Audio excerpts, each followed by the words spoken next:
Doo-doo. Doo-doo. Doo-doo. Doo-doo.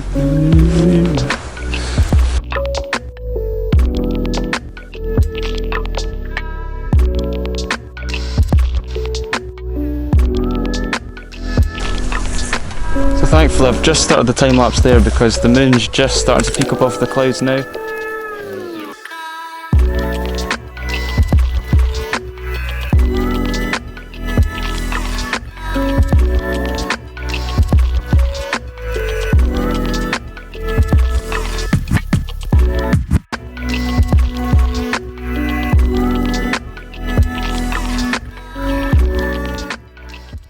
We finally had some clear skies forecast in the east coast of Scotland, so I decided to head out early in the morning at around 3 AM to hopefully capture a beautiful thin crescent moon and Venus conjunction over the Dundee skyline. Mostly everything went right, apart from a few things. It was great to see the earth shine on a thin, waning moon once again. Unfortunately the cloud's on the horizon, so I'll have to wait a wee bit longer before we can see the moon. It's pretty much crystal clear everywhere else. There's some high cloud here and there, but typical, just where I'm pointing the camera, that's where there's a lot of clouds, so it's just on the horizon. So I'll just have to wait just a wee bit, and hopefully I'll be able to capture the thin crescent moon and Venus just a little later on when it's a wee bit higher in the sky. So the initial plan was to capture a time lapse of this moonrise.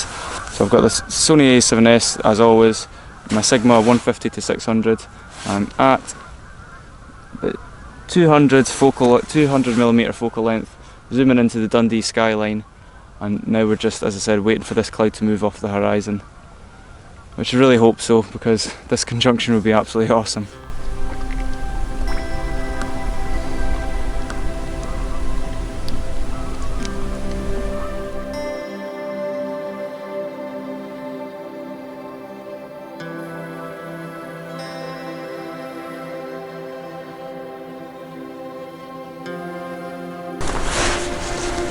Doo-doo. Doo-doo. Doo-doo. Doo-doo.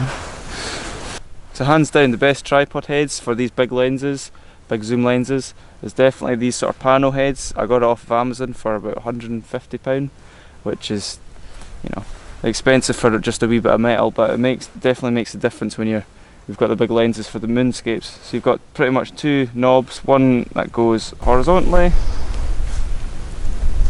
like that, and one that goes kind of vertically, and it's just such an easy motion. So it's easy for like doing videography as well, with nice smooth transactions and just kind of panos and stuff like that. So it's absolutely obviously perfect for the panos because it's all level and it's just easy to move and it's just nice and subtle, so you're not like, you can line up your pano shots perfectly, so Lightroom or PT GUI, whatever software you're using, doesn't have to do much alignment because this keeps it all aligned anyway in the field, so it just saves all the panos, and it's perfect for big lenses just like this because you can move the lenses without harming your ball heads and tighten them really tightly and kind of ruining the life of them. So pretty much always use this pano head for every time I'm taking moon shots now. It's just so much easier, and yeah, for panos it just makes life a whole lot easier.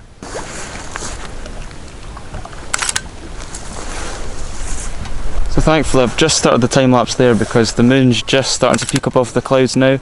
You can see the nice earth shine shining through now, so it's a wee bit late, but at least I'm getting a shot now. So I've just started the time lapse and hopefully it stitches all together well, and it's a nice little time lapse of the crescent moon above Dundee, and hopefully Venus will start rising in the next sort of half an hour.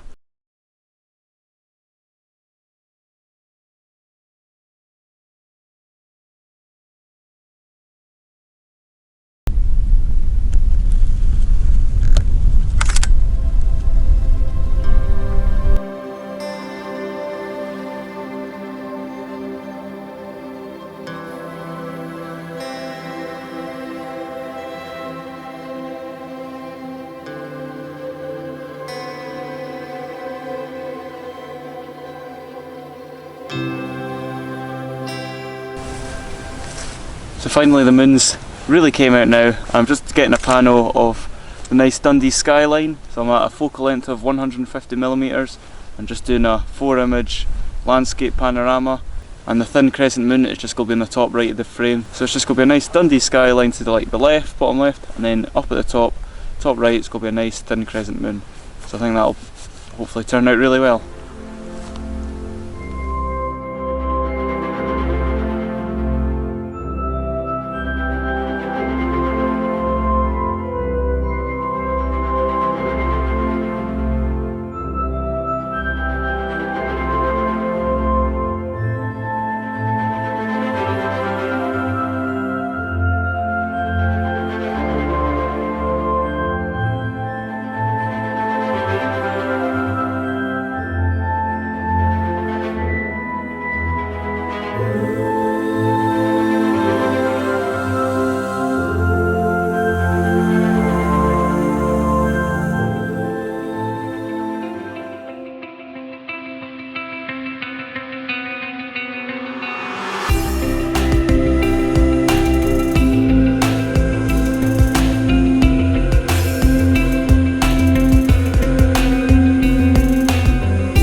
So unfortunately the cloud is obscuring Venus, which I thought was a wee bit closer to the moon, but it's just quite far away from the moon actually. You'd be able to see it just now if it wasn't for that damn cloud, but you can't help that. So happy with the pictures that I got, but I was really hoping to get that nice Venus and thin crescent moon conjunction. Don't know if it was going to work because at the time Venus pops over that cloud it's going to be really bright, but I'll stick around to see it because it's not far away. But yeah, it's getting really light now, and I don't know, hopefully we see Venus soon. So I'm just going to wrap up the night there. It's getting really light now and Venus is just taking a bit too long to come up now. So it will be too bright when Venus does appear. So good wee video, loads of good pictures, hopefully the panorama's all stitched well, and I'll obviously put up the results throughout the video. So thanks for watching, cheers.